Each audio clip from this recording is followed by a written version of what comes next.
Bem, vamos falar agora sobre os pitagóricos. A escola pitagórica foi fundada pelo pensador grego Pitágoras, que era considerado pelos seus seguidores como uma espécie de semideus que conseguia promover milagres, descer ao Hades e retornar. Podemos afirmar que a seita pitagórica sintetizava filosofia e misticismo. Assim, é bastante provável que Pitágoras tenha absorvido ensinamentos de várias religiões orientais, bem como tenha apreendido a matemática dos babilônios. Pitágoras defendeu que tudo é número. Se todas as coisas possuem forma, e forma podem ser descritas por número, então os números se tornam a essência da realidade. Os pitagóricos concluíram que apreender a essência da realidade significa exatamente apreender a natureza divina. Observando a harmonia e as escalas das notas musicais, Pitágoras compreendeu que o elemento numérico permeava toda a realidade física. Assim como a música pode ser descrita em termos matemáticos, toda a realidade física, toda a physis, também pode ser lida como número. Os membros da Fraternidade Pitagórica, seita místico-filosófica fundada por Pitágoras, acreditavam que a contemplação dos números tinha o poder de elevação da espiritualidade e fazer assim com que os indivíduos pudessem transcender suas limitações corpóreas. Podemos aqui agora extrair algumas conclusões a respeito da filosofia pitagórica. O número é o elemento básico de toda a realidade, a proporção em todo o cosmos, a harmonia cósmica pode ser matematizada, já que o número é o elemento constitutivo de toda a realidade.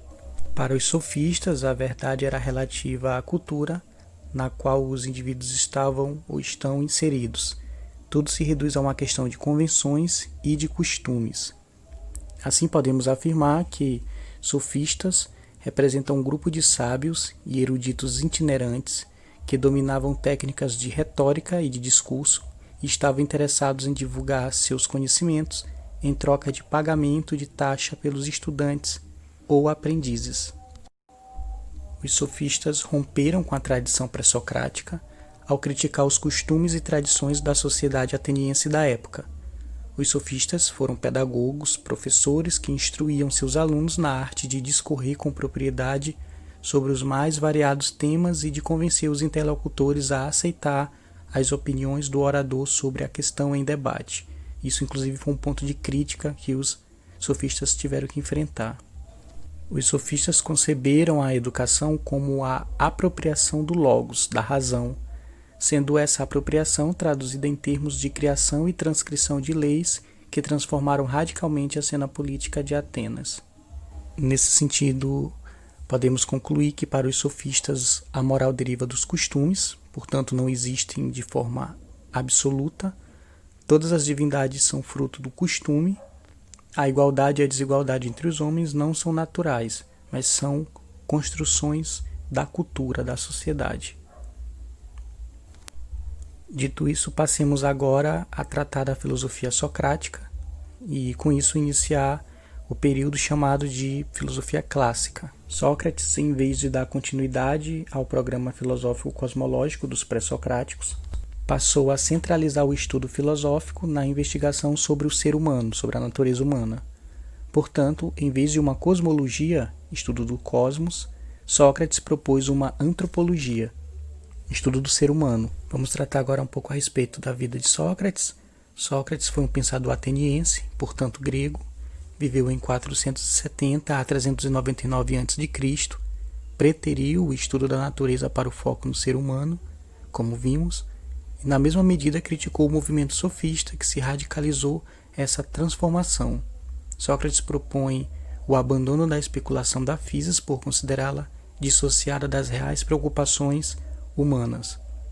A filosofia de Sócrates foi focada no ser humano, portanto foi uma antropologia, e assumiu o compromisso filosófico com a busca pela verdade. Verdade considerada como alguma coisa absoluta, não relativa como na visão sofista.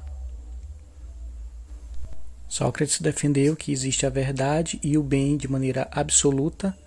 Sócrates criticou o relativismo moral defendido pelos sofistas, já que os sofistas diziam que a moralidade era fruto de convenções e do hábito cultural, e a proposta socrática é acessar a essência das coisas através da busca pela conceituação, busca essa que se faz por meio do logos, da racionalidade. De acordo com Sócrates, a busca racional pela verdade requer um método.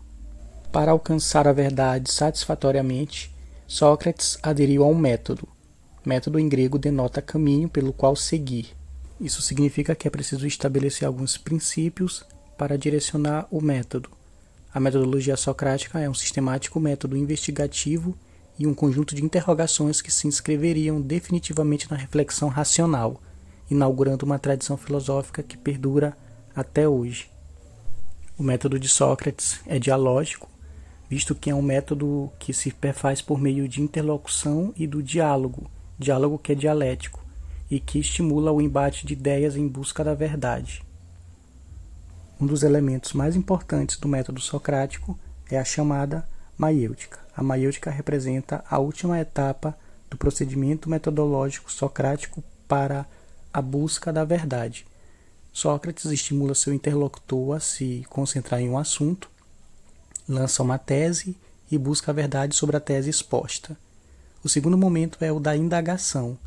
Essa etapa se subdivide em outras duas: a ironia, que é o comentário crítico das opiniões apresentadas, a refutação da tese proposta, e a atividade da busca racional de um conceito verdadeiro para o tema examinado. A ideia essencial de Sócrates é contrapor dialeticamente posições contrárias e, a partir daí, tentar alcançar a verdade por meio do diálogo, por meio da interlocução racional. E a última etapa é exatamente aquela referente ao partejar das ideias, maiêutica. O termo maiêutica em grego significa parto e constitui um processo de busca pela verdade, pois crê que a alma tem acesso à verdade, mas precisa ser auxiliada pedagogicamente na tarefa de gerar ideias. Sócrates quer ser aquele que auxilia no nascimento do conhecimento verdadeiro, ou seja, uma espécie de parteiro das ideias. Finalmente, vamos tratar sobre a questão da ética, em uma perspectiva socrática, a assimilação da virtude pelo conhecimento, a ignorância como motivo do mal e a unidade formada pelas diferentes virtudes são pressupostos centrais daquilo que Sócrates chamou de ética. Portanto, para que o indivíduo seja virtuoso, é preciso que ele conheça o bem, conheça a verdade. Os valores morais têm existência nesse sentido objetiva.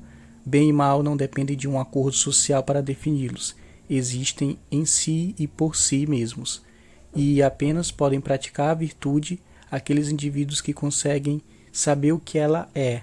Portanto, o bem é fruto de um processo de conhecimento e o mal é fruto de um processo de absoluta ignorância. Isso leva a Sócrates, portanto, a concluir que só pratica o mal aquele indivíduo que é totalmente ignorante, que não conhece o que é o bem. Dessa maneira, podemos afirmar que a ética socrática é denominada de intelectualista, por compreender a vida virtuosa como um desdobramento imediato do conhecimento, desconsiderando-se qualquer possibilidade de inclinação contrária à sabedoria da virtude, que, opondo-lhe resistência, exigisse um esforço realizado pela vontade para vencer as próprias paixões. Para exercer a virtude, na perspectiva de Sócrates, era preciso fazer diversos trabalhos, diversos exercícios filosóficos para justamente conseguir alcançar a compreensão do que significa ser virtuoso, do que significa efetivamente praticar o bem, né? Então, não há como ser virtuoso se você não conhece o que significa o bem. Bom, pessoal, espero que os conceitos tenham ficado elucidados, bem como o contexto em que os antigos estavam situados. Um forte abraço a todos e até a próxima.